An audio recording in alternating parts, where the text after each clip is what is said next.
उम्मीद करते हैं आप सब बहुत अच्छे होंगे। मेरा नाम है अभिषेक और स्वागत है आपका जीएस कैपिटल सिविल सर्विसेज में। दोस्तों, आरओ, एआरओ और पीसीएस प्री दोनों एक ये वाला अक्टूबर 27 अक्टूबर को है और ये दिसंबर में है। ठीक है, तो उसको लेके हम एक सीरीज़ जो चला रहे हैं। अभी हमने ज्योग्राफी को रिवीजन किया था और आज हम रिवीजन करेंगे साइंस का।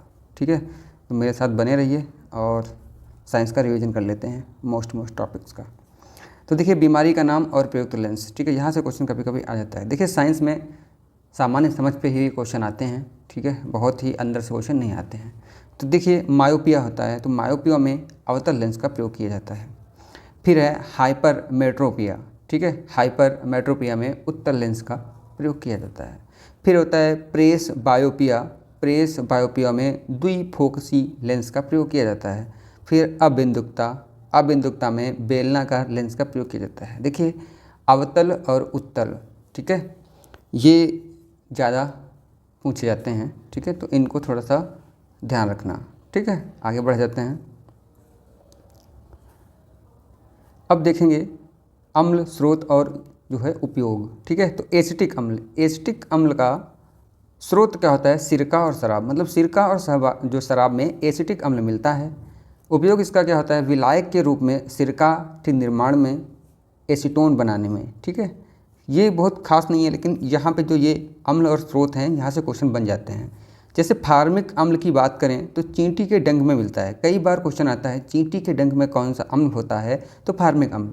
बर्रे यानी कि बर्र के डंक में भी फार्मिक अम्ल होता है। ठीक है, इनका उपयोग क्या हो सकता है?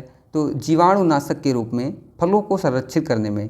ध्यान रखना, ये चीज़ जरूरी है, पूछी जा सकती है कि फलों को संरक्षित करने में किस प्रकार के अम्ल का प्रयोग किया जाता है? तो फार्मिक अम्ल। ठीक है, आगे देखते हैं साइट्रिक अम्ल। साइट्रिक अम्ल कहाँ मिलता है? तो नींबू में होता है, या नींबू कुल के जो भी फल होते हैं उन सब में होता है। इसका काम क्या होता है? तो धातुओं को साफ करने। तो साइट्रिक अम्ल धातु साफ कर सकता है और खाद्य पदार्थों व दवाओं के निर्माण में भी इसका प्रयोग होता है। ठीक है, अब देखेंगे लैक्टिक अम्ल। तो लैक्टिक अम्ल कहाँ मिलता है? दही में मिलता है। ठीक है, फिर आक्जेलिक अम्ल, ये ध्यान रखना, पालक में, सारेल के वृक्ष और ठीक टमाटर में। ये पूछा गया है कई बार। इसका प्रयोग क्या होता है? फोटोग्राफी में। आक्जेलिक अम्ल का प्रयोग फोटोग्राफी में, ये भी कई बार क्वेश्चन बन चुका है। ठीक है, कपड़ों की छपाई व रंगाई, इसमें स्याही के धब्बे हटाने व चमड़े के विरंजक के रूप में। ठीक है, चमड़े का रंग जो निकालने के रूप में। तो ये आक्जेलिक अम्ल का काम होता है, ध्यान से इसको याद करना। फिर होता है एस्कार्बिक अम्ल। एस्कार्बिक अम्ल आंवला में मिलता है, नींबू में मिलता है, या जो भी सिट्रिक कुल के पौधे होते हैं, खट्टे पौधे होते हैं, उनमें मिलता है। ठीक है, एस्कार्बिक। ठीक, अब बात कर लेंगे टार्टरिक अम्ल की। टार्टरिक अम्ल इमली में मिलता है, अंगूर में मिलता है, कच्चे आम में, इन सब में मिलता है टार्टरिक अम्ल। इसके बाद बेंजोइक अम्ल की बात करेंगे तो बेंजोइक अम्ल दवा, खाद्य पदार्थों के संरक्षण में प्रयोग किया जाता है। और नाइट्रिक अम्ल ये औषधि में प्रयोग होता है और उर्वरक या फोटोग्राफी या विस्फोटक में भी इसका प्रयोग किया जा सकता है। ठीक है, तो ये कुछ अम्ल थे और जो इनके प्रयोग और इनके स्रोतों पे मैंने बात की। यहाँ से क्वेश्चन बन जाते हैं। अब देखिए व्यावसायिक नाम और रासायनिक नाम, जहाँ से भी क्वेश्चन बहुत सारे बनते हैं। जैसे वाशिंग सोडा को क्या कहते हैं? तो सोडियम कार्बोनेट। ठीक है, कास्टिक सोडा को क्या कहते हैं? तो सोडियम हाइड्रोक्साइड। देखिए, वाशिंग सोडा और एक होता है खाने वाला सोडा, भी धोने वाला मैं भी बताता हूँ आपको। वाशिंग सोडा तो सोडियम कार्बोनेट हो गया, और कास्टिक सोडा सोडियम हाइड्रोक्साइड हो गया। नीला थोथा इसको कापर सल्फेट कहते हैं, नीला थोथा को कापर सल्फेट कहते हैं। हाइपो को सोडियम थायोसल्फेट कहते हैं।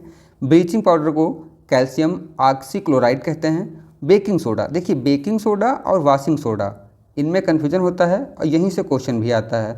देखिए, बेकिंग सोडा को कहते हैं sodium bicarbonate. By the way, आप भूल जाओ ना तो बाई से याद रखो। बाई घर में आती हैं तो खाना बनाती हैं, तो बेकिंग है ना, इसको ध्यान रखना। बेकिंग से बाई यानी बेकिंग से बाई, इसको ध्यान रखना। ठीक है, फिर प्लास्टर ऑफ पेरिस। जो प्लास्टर ऑफ पेरिस जो एक्चुअली में क्या होता है? तो कैल्शियम सल्फेट हेमीहाइड्रेट। ठीक है, एप्सम साल्ट क्या होता है? ये मैग्नीशियम सल्फेट होता है। और उर्वरक में पोटेशियम सल्फेट होता है। फोटोग्राफी ये पोटेशियम ब्रोमाइड होता है। और बेकरी ये पोटेशियम टार्ट्रेट होता है। बारूद में पोटेशियम नाइट्रेट होता है। ये कई बार पूछा भी गया है। ठीक है, अब देखते हैं कुछ धातुएं हैं और उनके जो मुख्य घटक हैं। जैसे पीतल की बात अगर करें तो पीतल में क्या क्या होता है, ठीक है।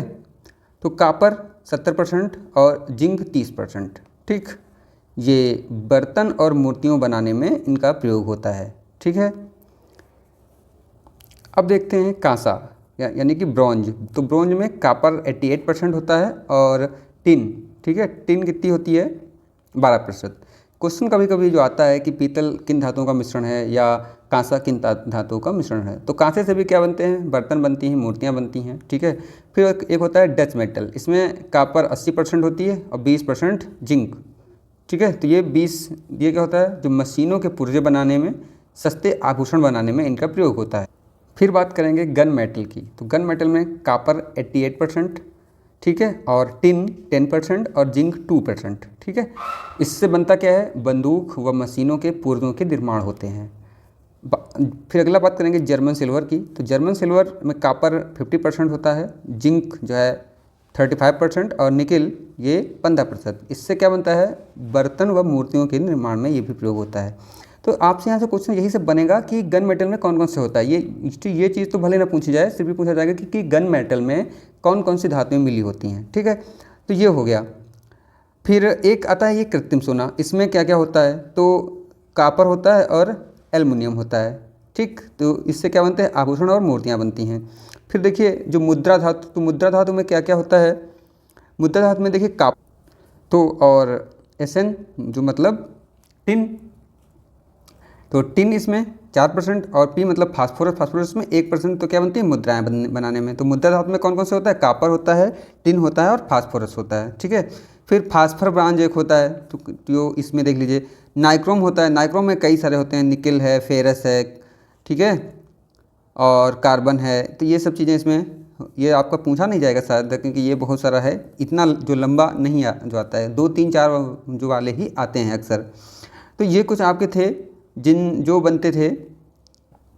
अब देखेंगे कोल गैस को। तो कोल गैस में क्या क्या होता है, हाइड्रोजन होता है, मीथेन होता है, कार्बन मोनोऑक्साइड और असंतृप्त जो कार्बन अज्वलनशील अशुद्धियाँ, तो ये होते हैं कोल गैस में थे, ठीक है।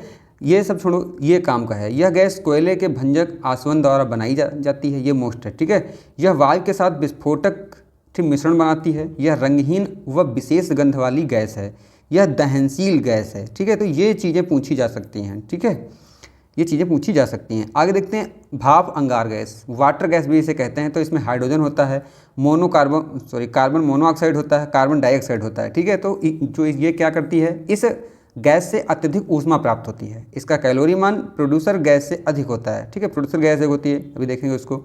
हाइड्रोजन गैस व जो मिथाइल एल्कोहल बनाने में यह काम आती है, ठीक है। कौन, वाटर गैस यानी भाप अंगार गैस। अगला देखेंगे वायु अंगार गैस, जिसे कहते हैं प्रोड्यूसर गैस, ठीक है, कई बार पूछी गई है। इसमें क्या क्या होता है, तो प्रोड्यूसर गैस में नाइट्रोजन होता है और कार्बन मोनोऑक्साइड होता है। इसका क्या काम होता है देखते हैं।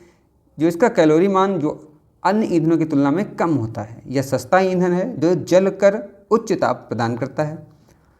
कांच के निर्माण व धातु निष्कर्षण में इस गैस का प्रयोग होता है, ठीक है।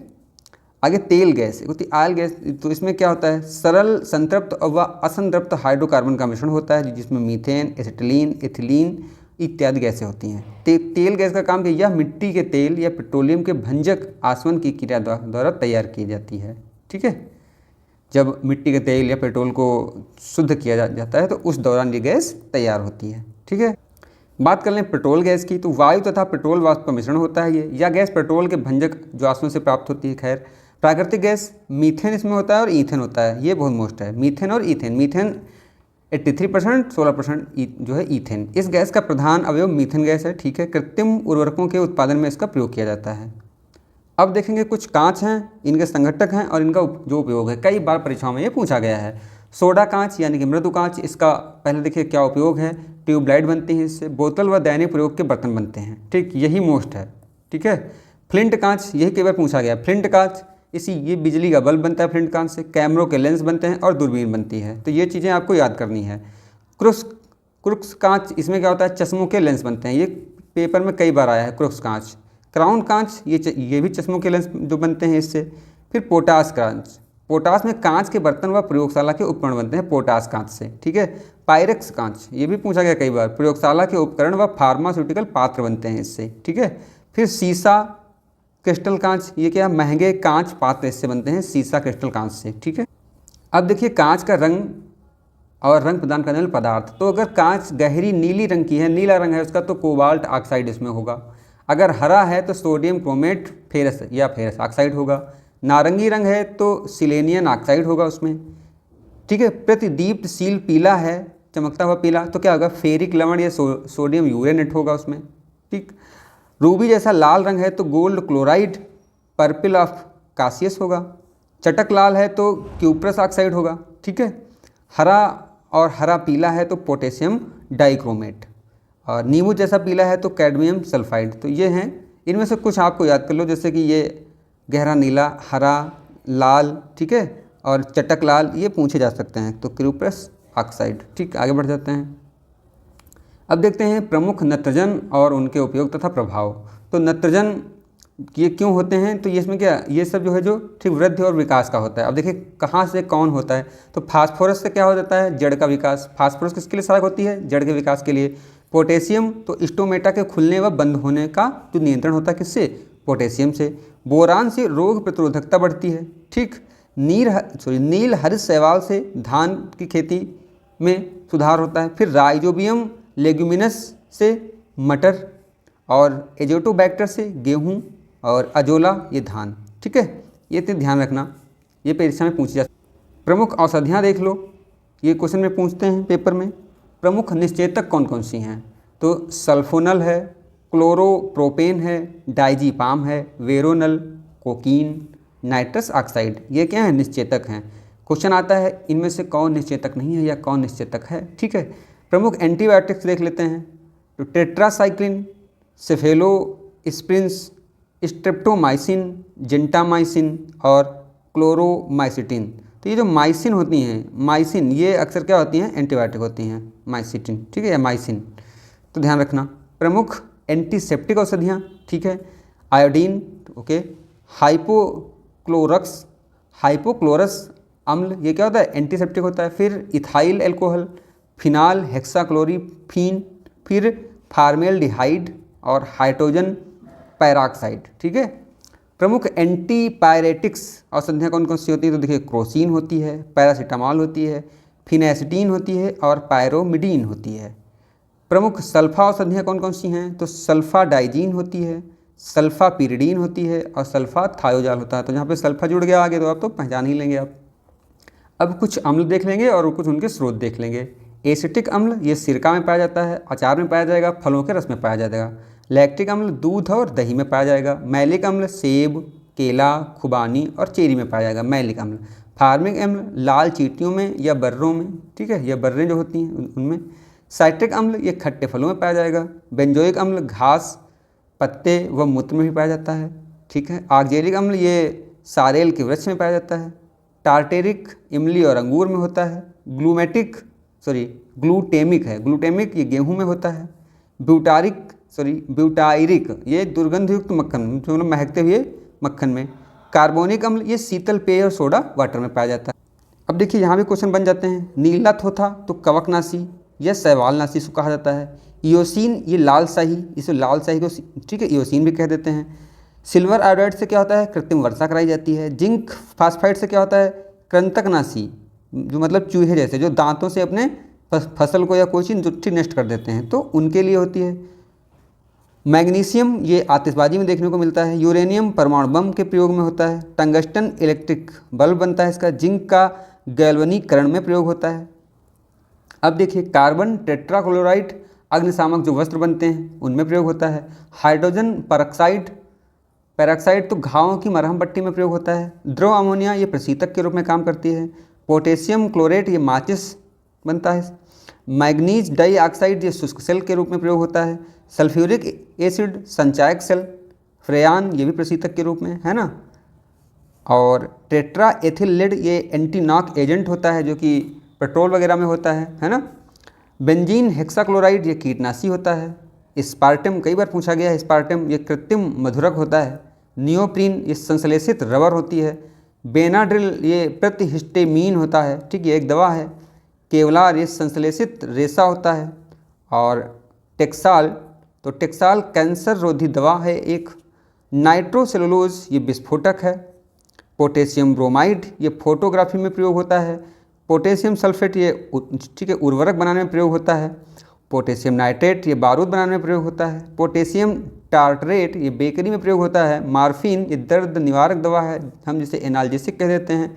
बोरिक एसिड ये एंटीसेप्टिक और कीटनाशक होता है। अब देख लेते हैं कि भोज्य पदार्थ संचित करने के लिए अपने जो पौधे या फल होते हैं वो किसका प्रयोग करते हैं। तो जो शकरकंद है ये कंदिल जड़ें, ठीक ना।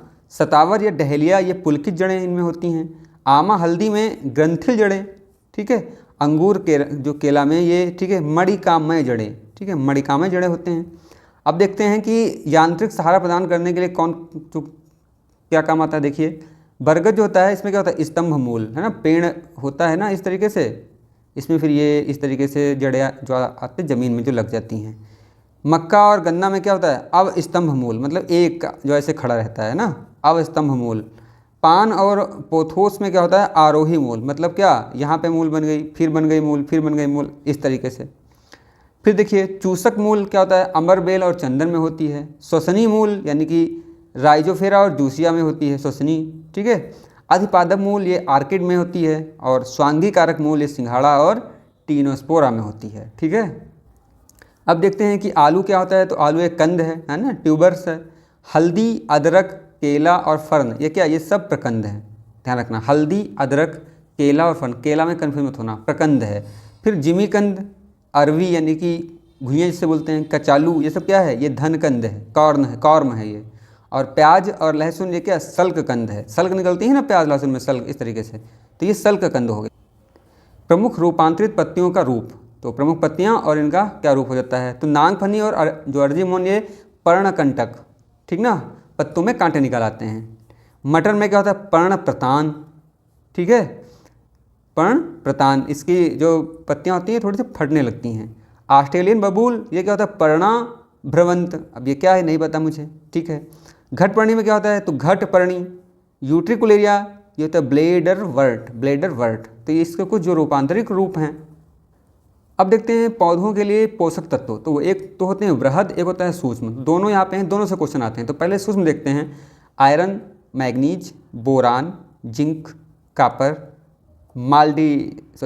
मालिब्डेनम, ठीक है, मालिब्डेनम, ठीक है, और क्लोरीन और निकेल, ठीक है। तो ये क्या हैं, ये सूक्ष्म पोषक तत्व हैं। 1 2 3 4 5 6 7 8, ठीक है। अब देखते हैं वृहद में कौन कौन से आते हैं। तो जो भी वृहद रूप से मौजूद है वो सब वृहद में हो जाएंगे। देखिए nitrogen, phosphorus, potassium, calcium, magnesium, sulphur, carbon, hydrogen, oxygen, ठीक है। ये सब क्या है, ये सब जो वृहद पोषक तत्व हैं और ये सूक्ष्म है। क्वेश्चन आता है कौन सा सूक्ष्म नहीं है, नाइट्रोजन दे देगा, है ना, आयरन दे देगा, मैग्नीज दे देगा, बोरान दे देगा, तो कौन नहीं होगा, हाइड्रोजन नहीं होगा। तो इसको ध्यान रखना है आपको। फिर पादपों के रोग और जो किस की कमी से होते हैं रोग, ये देख लेते हैं।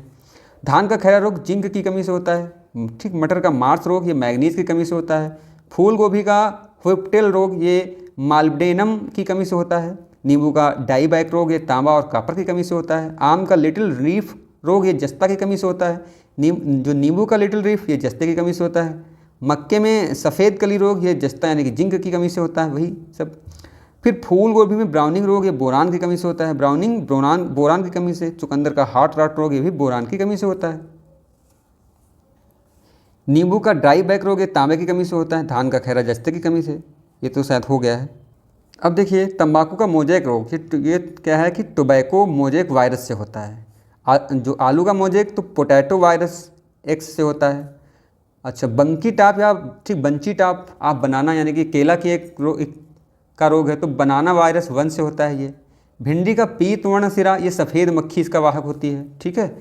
तो ये आज हमने देखा और कल देखेंगे बैक्टीरिया फसल, इसके आगे का 2 पार्ट में लेके आऊँगा। काफ़ी कुछ साइंस से आपका कवर हो जाएगा।